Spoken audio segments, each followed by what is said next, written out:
Welcome, gold diggers. We had some hungry people ready to reach some big things. So just to start this off and remind people what this is for. Gold diggers is if you are committed to executive director or higher by the end of April. If that's not what you're looking for, then this call for the next, until the end of April, isn't necessarily for you. Because we're gonna talk about some big things, and when we're not committed to things, if we throw ourselves into something that we're not committed to, what happens? It becomes overwhelming to us. So if you're just wanting to be a senior coach or a manager or wherever that is for you, and you're happy with that and stuff, we're not here to make you feel uncomfortable or overwhelmed or anything like that. But for everybody else who wants bigger things, we're here to make you feel uncomfortable and a little frantic, and like big things are in store. So to start off with, this call, it's going to be a half an hour each week, each Wednesday, and we want you guys to be participating, if at all possible, be on screen, be engaged in the chats if that works for you, and for anybody who would like to, who wants to, either you're comfortable with it or uncomfortable but you're willing, take yourself off mute and share your perspectives and so forth. So where I wanted to start today is, when you have big goals like this, what is your starting point? What is the first step every single time? Jared, I would have to say it's your why. Awesome. So tell me more about that, Amy. Well, I kind of learned this going through this summer, wanting to get on the cruise. And that was my why. I had found that new why. When I first started coaching, I really needed money. I needed to help out with the family finances. And that's not true anymore. So I had kind of lost it. Well, after the cruise, I really felt, I didn't make the cruise. I felt burned out. I had worked really hard. I learned a ton of stuff though through that process, but I didn't realize that I no longer had no why. The cruise was gone. I didn't need to make money. And I was just feeling burnout. And it wasn't until I found a new why that I found passion to and get rid of that burnout. So what is your why? My why is, we decided that no longer my money is going into family finances. That's just staying in my account, and I am going to, restore old homes to make them fabulous. That's a dream of mine that I've had for a long time. So okay, so why? Why do you want to do that? Well, because I love to do that. And my color code is fun. It's yellow. I want to do that mostly because I love old things and I love to decorate, and it's all about fun. Why? So let me tell you what I'm doing here. I know what you're doing. You're telling me the what. Mm-hmm. Why is the emotion behind it? Why does that make you happy? Why does that do why does it drive you? Why does it do whatever it does to you? So Julia in the chat thread said, the why that makes you cry. I love that and I hate it. Because some people are not criers. Your why is not going to make you cry. Some people, like the why that makes you cry, the why that makes you cry to get out of bed in the morning and go to freaking work. Like, what is it? Because there has to be a what in order to have a why. There's no why without a what. So restoring old homes, I sense like, oh, that's kind of how you were raised, is something that you've enjoyed doing for a long time. But why? You know what? That's a really good question. I think part of my why, though, Jared, is that, and this is maybe behind it all, is that so I can actually show, no, well, why I want to restore old homes. Let's go back to that. Like, honest, I just love like taking old things. It's just like it's seeing a transformation in our clients, right? But taking something old, and I'm really good at redoing things. And it's something that, you know, I won't probably know why I really love it, so I would want to do that until I do it. And but man, it's like heritage and grandmas, and I don't know, it's just those deep relationships, I guess, that I've had with my older family members. Okay, this is my point. Sometimes you're not going to be able to articulate your why. It's a feeling. It's hard to articulate feelings sometimes. What I gather from that is, like, I even see Amy's eyes and her smile. Like, she's talking about it and stuff, and she's having difficulty explaining what it is, but I can tell that it's her happy place.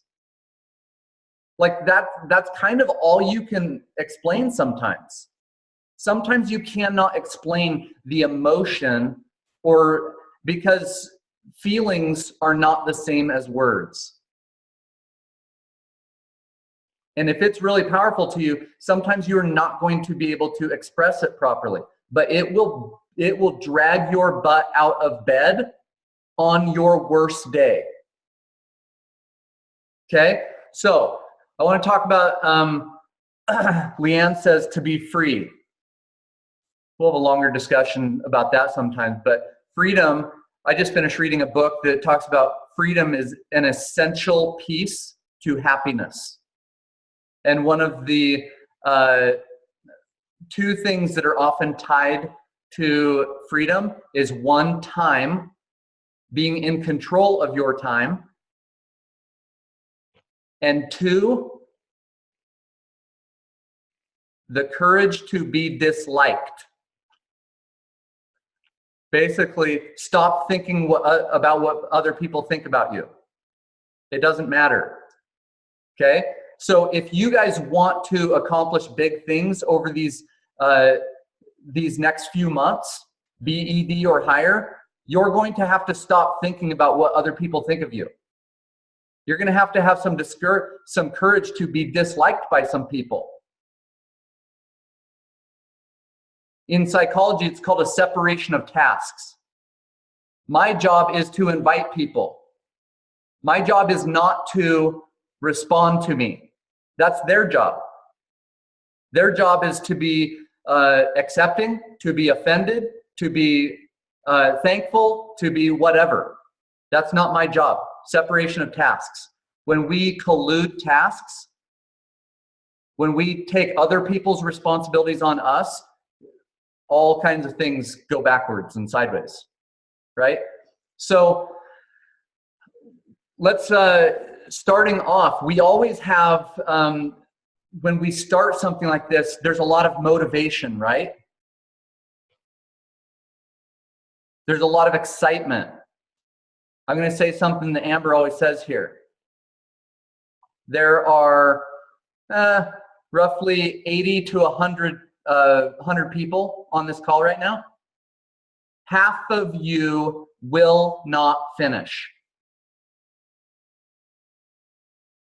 Are you going to be the half that doesn't finish? Or are you going to be the half that does finish? And finish doesn't necessarily mean that you're ED by the end of April. It's like, are you just going to continue the journey? Are you going to continue to fight for what you want? So when you guys think of motivation, what's important for you guys to be motivated? Mindset. What does that mean? it's all in your head. Everything that it has to be within you, and you have to control and be able to manage your mindset, because you're going to have all these thoughts that are going to take you away from it, and your why will fuel you. Is that answering what you're asking? No? Yep. Who else?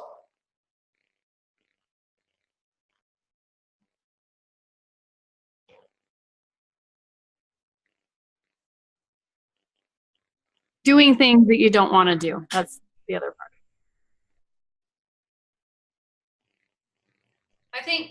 I think really getting like rock solid with your why is going to be what keeps you going. Because when you have people tell you, like, I'm sick of hearing from you, or I had to unfollow you, or, you know, whatever it is that you have people say, that why is what's going to keep you from falling apart. And really being rock solid with your why. Not just like, oh, I'd like to help 20 people. That would be cool. Like, that would be really neat if I was able to help 20 people, you know? Yeah, it's great, but find out your why. Like I always say, the why that makes you cry. What is it? What's your bigger why?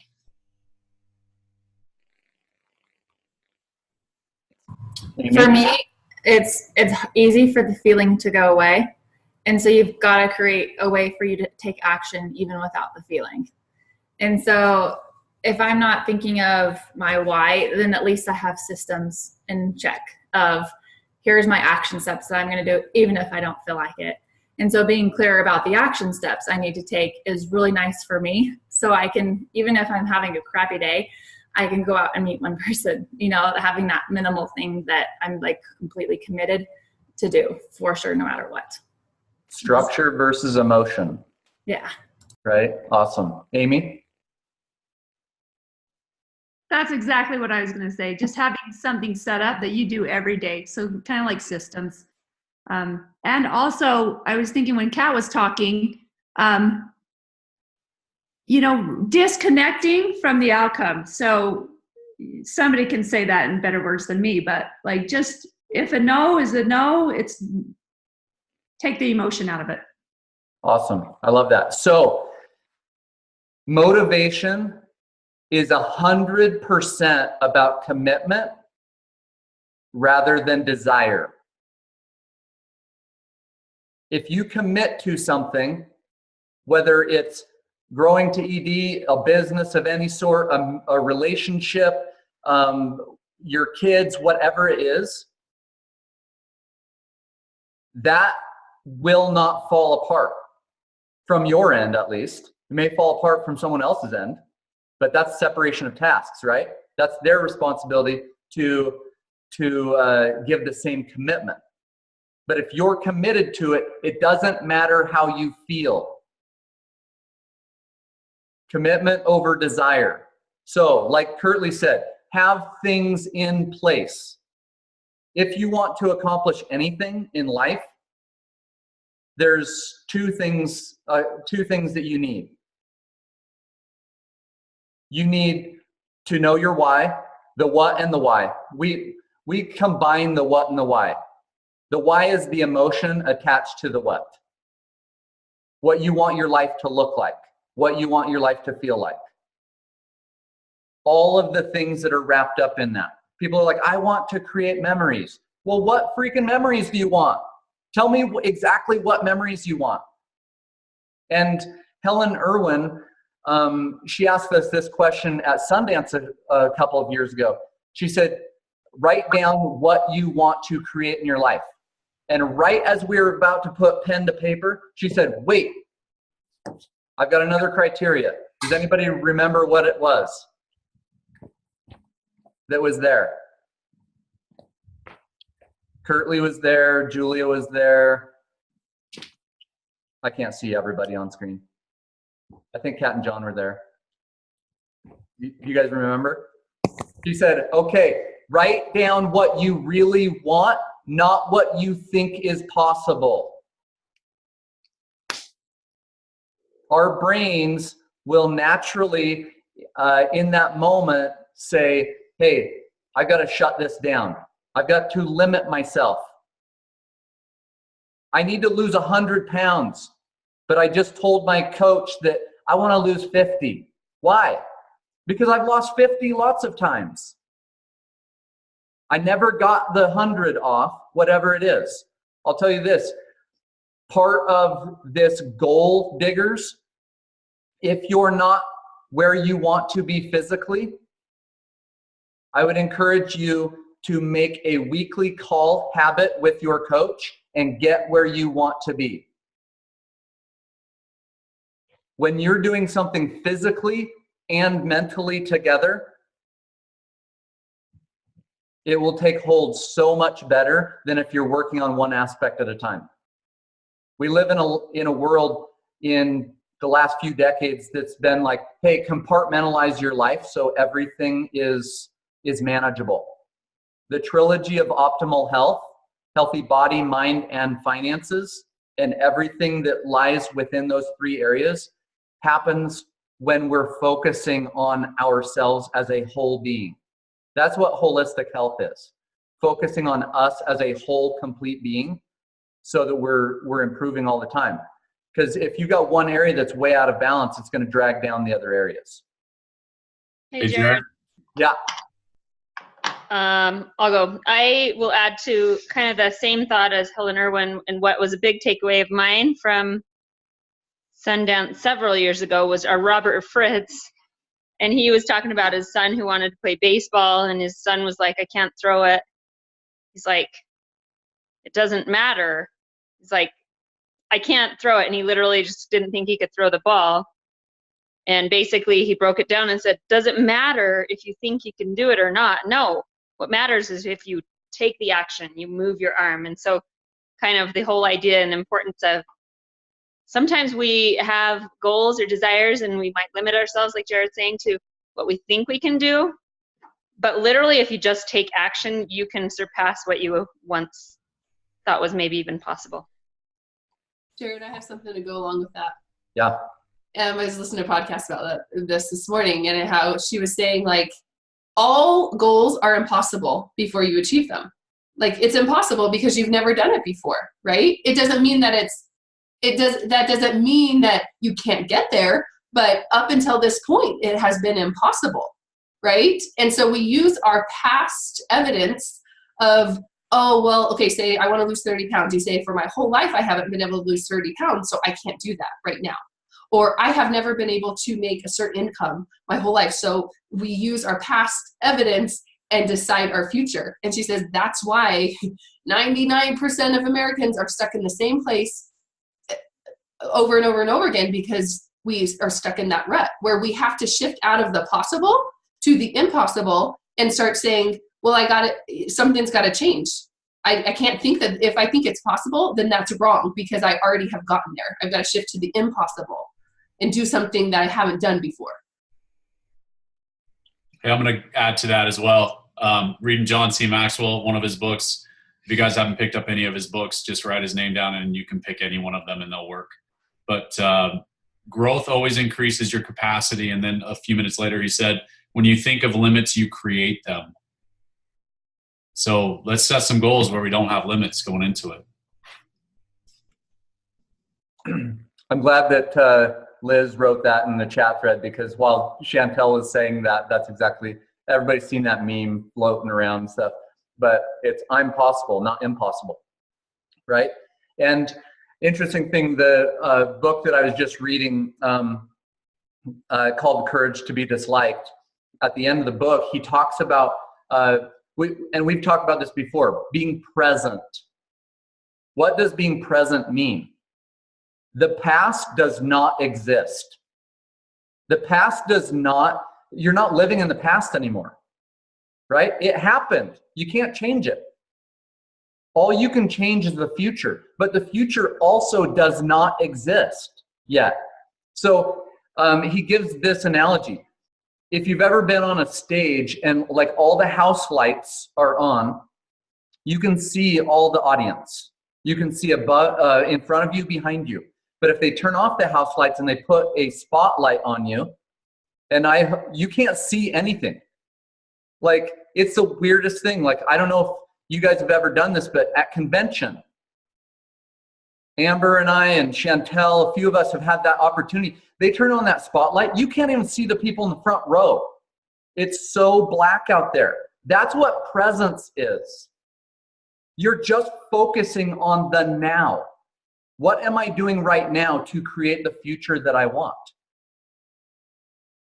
The same thing exists for our businesses as it does for our families. If you're always present for your children, you can't be present for them.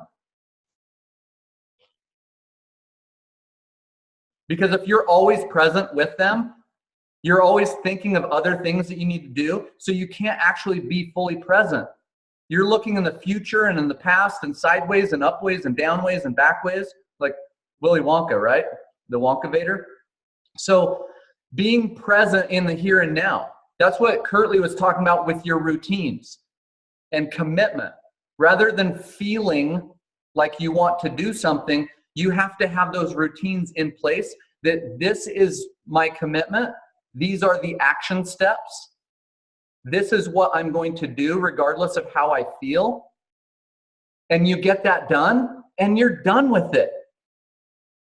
And when you're done with it, guess what? You get to go be present with your kids or your spouse or your church jobs or your PTA or whatever you want to do in your life. You actually get a lot more done that way. So the two things that going back to the two things that you need and that will help you guys reach your goals in the next few months and even beyond that is knowing what you want and why you want it. And number two, accountability. Accountability is the measuring device. You have to know what you're doing. So recently, in the last trilogy presentation that Amber and I did on the homepage, some of you guys might remember this, I put a quote on there that the purpose of life is to become the best self that we can create. The ultimate goal. The immediate goal is simply to get on the path to create that. That's what accountability is. That's what the action steps are. Dream boards. If you guys don't have dream boards, I would encourage you guys within this week to get a dream board started. A dream board, not a wish board. A wish board just has a bunch of fancy pictures of things that you want or places you want to go or whatever like that. A dream board also has action steps on it. I'm a very like right brain, left brain person, so I put them in a column down the right-hand side. These are my action steps. Some of them are daily, some of them are weekly, some of them are monthly, whatever, but I have those action steps written out. Some people like to put the action steps like in pictures scattered throughout the dream board. But make sure that you have actions attached to the what and the why, or it's just going to be a wish board. Okay? So I'm putting together a little graphic of things that we're going to track for the next 90 days. There's going to be a couple of different things, and I'll put this in all the groups this afternoon, but monthly map. Fill out your monthly map, send it to your mentor. Daily personal development. And it's just going to be a check mark.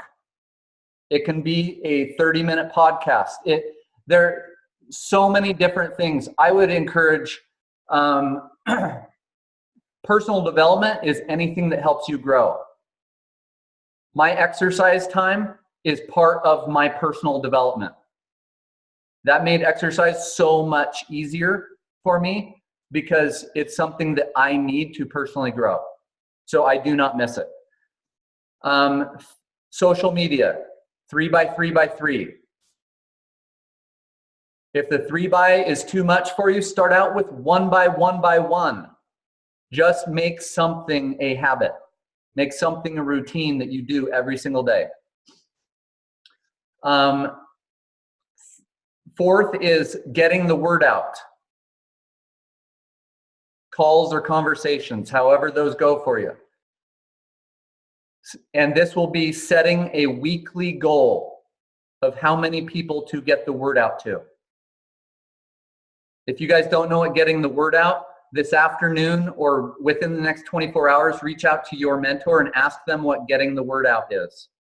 The power of getting the word out is typically, on average, American adults know about 200 to 300 people personally, like on a first name basis.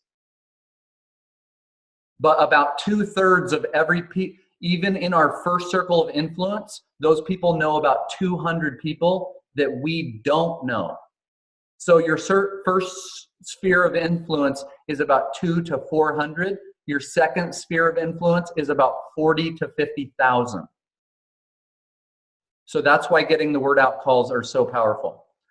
Third one is number of people that you're inviting to Coach Explores. Laurie, Chantel, do one of you guys want to talk about the power of Coach Explores over the last few months in your business?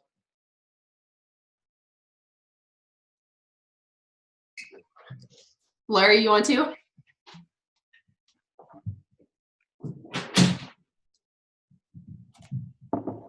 Help her get off mute, maybe. There you go. Chantel, you go ahead. Go ahead, Laurie. I was just saying, Chantel, go ahead. Oh. Sorry. I was trying to. Well, Coach Explore Zooms have been, I started noticing a trend that all of the new health coaches on our team were the ones that I had already met, like on the Coach Explore Zooms. And it is, and we've done Client Explore Zooms as well, but it just really helps people get a good idea of the community. I always say this, like, do you guys ever feel this? Like, if people knew what we knew about this, then everyone would want what we had, right? It's just a matter of us portraying it or them grasping that vision. And so this is like, they get some of that vision. And the health assessment and meeting with your mentor coach gives them a little bit, but this is like exponentially more than that they get a feel for it. So it has absolutely grown our businesses. Laurie, anything else to add to that? I would just say, like, in the beginning, they actually helped me. Like, when I participated in them, I just loved hearing the other coaches. And then as I hosted them myself, it helped me get better at offering coaching because I knew how to go through what to say with people. And then it's so great to have a place to invite people to, so that I've talked about this before, so that you're not saying like, hey, you want to be a health coach? You're saying, hey, like, I would love for you to join me and get some more information about health coaching. And I've got this great meeting that we host every week. Will you join me in that? So I love having that place to invite them to. Awesome. Thanks, ladies. Yeah, what Chantel said about community, we have seen such a drastic change in new coaches. How many of you have ever had a coach where you brought them on kind of privately and they were so hard to merge into the community? Were any of those coaches ever really successful? No. Chantel's shaking her head, big no. She's been around she's one of our longest coaches, our most tenured coaches. If you've been in this business any amount of time, if coaches are isolated, they might have some short-term success because of like maybe a wow factor story, but long-term, they're not successful. We want you guys, just like with weight loss, I don't care how fast someone loses their weight, I care how long they're able to stay healthy. We don't want you guys just to be an executive director by the end of April. We want your businesses to grow past that into national and global and presidential businesses where you guys truly have life freedom, where you can go and do the things that you want and be with the people that you love and enjoy life the way it's meant to be enjoyed. Long term, not just because you did something short term. We want it to be sustainable success. So coach, explore, and invites, and then on top of that, at the end of each week, just to write down actual invites made compared to your goal.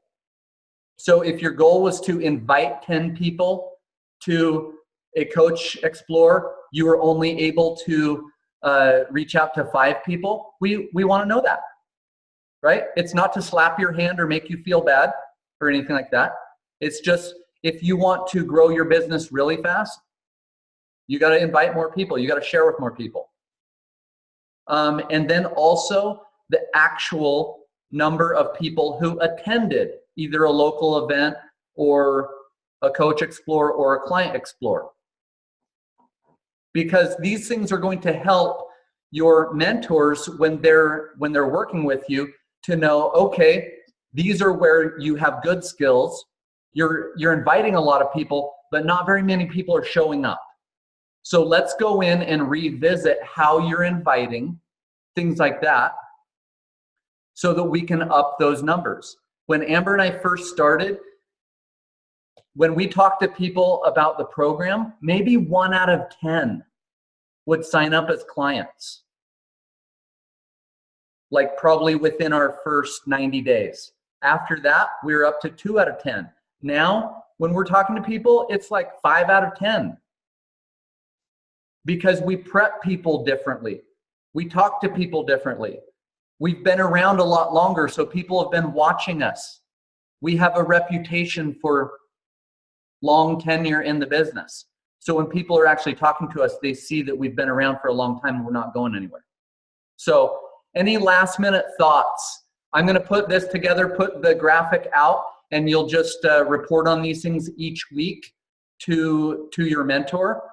And if you're an executive director or higher right now, I would recommend that you're meeting with your mentor once a month, twice a month if you need some extra help.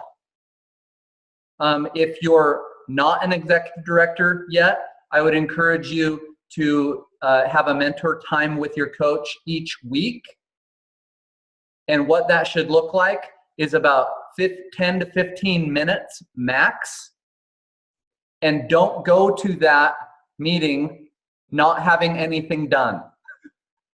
If nothing has been done, let your mentor know, hey, you know what? I haven't completed my assignments from last week, because that's going to be your assignment for the next week.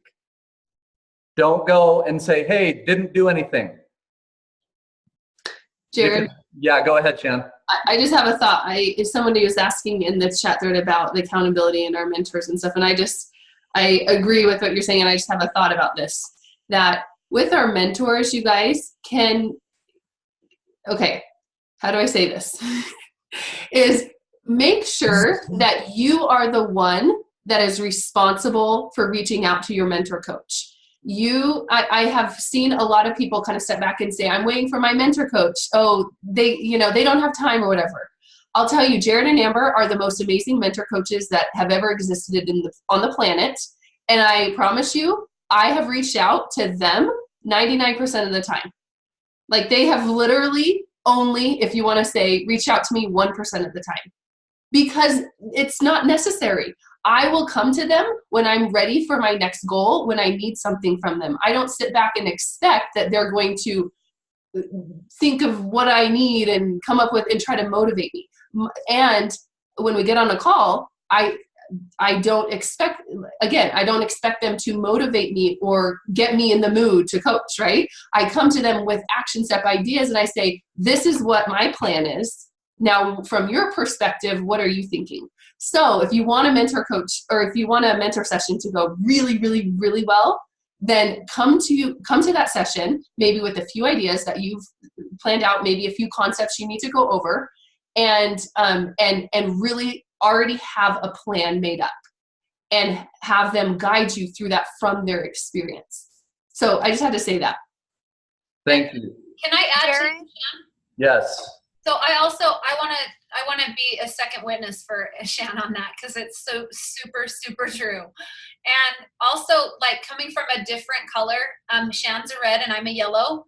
For me, I come with like 4 different ideas and solutions. And it's not like, Shan's like pretty sure on what she wants. So I'm just saying, like, if you're like, I don't know what to do, just say, well, I have this option and this option. What do you think? And that's just like, for me, looking from a different perspective of my color code, which we're going to talk about next week. But just come with ideas and be prepared to be what's the word? Humble and teachable. And don't just come and say, what's my next step? What should I do next? Say, okay, so here's what I did with this week. I'm thinking about this or this. Which one do you think is better? Or like Shan said, I have this going on and this is what I'm planning on doing. Is that a good idea? So I just wanted to just say, yes, please come to us with ideas, come to your mentors with strength. And you guys, we all have, every single person on this call has a different strength. So use it and grow it. And we want to help everybody grow together. Yeah, I will ditto everything that was just said. That Amber and I are not amazing mentors for any other reason than we have amazing proteges, I guess you can call, like Chantel and the Fullers, who reach out to us 99% of the time. And when we did this a week ago, we had a call with our coaches, our frontline coaches, and both Chantel and the Fullers, they reached out to us and said, hey, we've got to meet. And we didn't call them, we didn't hound them, nothing, because they want big things. And this is why these individuals and couples are wildly successful, because they don't seek motivation. And I'll say this from a red. I'm a very, very, very strong red. And I will warn any of you reds out there, when you call your mentor and you come in with your ideas, because they're right. Your ideas are right. I know this because I struggle every single day with it, and I fight every single day to overcome it and recognize it so that I can be humble. But I warn you, don't come into it thinking that you're just right. Because like last year at convention, could the exact opposite also be right? Probably so. There's a lot of right answers. And if your mentors offer a suggestion, I would simply say, appreciate it. You don't have to go with their suggestion. It's your business. You can do whatever you want. But I'll tell you that people in this business who are really successful, they've done things a certain way, and that's the reason they are successful. Amber and I have done a lot of things in this business that we were uncomfortable with because it wasn't our idea. It was just somebody else's idea, or it's different than we would normally do it, or whatever. And we chose to do it that way because it was proven. So I'm not in the business of just having my own ideas just so I can have my own ideas. If my ideas, I test my ideas on small markets, very small groups of people and stuff. And if it's successful, then I'll grow it a little bit bigger. But we appreciate you guys. So I'm going to put this graphic that you guys can use for tracking in all of the coach groups this afternoon. Start making your goals. Just like a structural tension chart, I would say you start with what you want to create. You don't start with where you're at, because most of us lie about where we're at. We lie to ourselves far more than we lie to other people. So decide what you want your life to look like, what you want this business to look like, whatever that is for you. And then from there, go to your current reality. Because when you know what you want, typically you feel the tension of how far you are from it.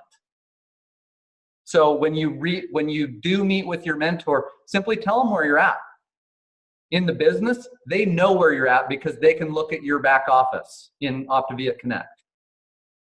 So be honest with yourself. Be honest about what you truly want to create. Don't just go based on what you think you can get. Be open, be courageous about what you want to create. And our job and what we truly want is to help you guys create what you guys want. So we appreciate you guys being here. We appreciate you guys having courage to do some things in the next few months and even past that in the future that are difficult, that are challenging. But when you are facing those challenges, just recognize that, hey, this doesn't have to be challenging. All I have to do is increase my skills so that this isn't that big of a challenge. It's all about being in flow, having your skills match the challenges that face you. So we love you guys. Thank you for being on. Thanks for your participation. And anything we can do to help, if you guys don't know who your mentor is, if you're a brand new coach and you have coaches that are in this group also, you're probably not their mentor yet. Reach up to your business coach who's more established and can help you guys collectively. Because again, this isn't about ego. This is about getting what we want, creating what we want. So let go of our egos and let's just go help a ton of people become the best version of themselves. We'll see you guys next week.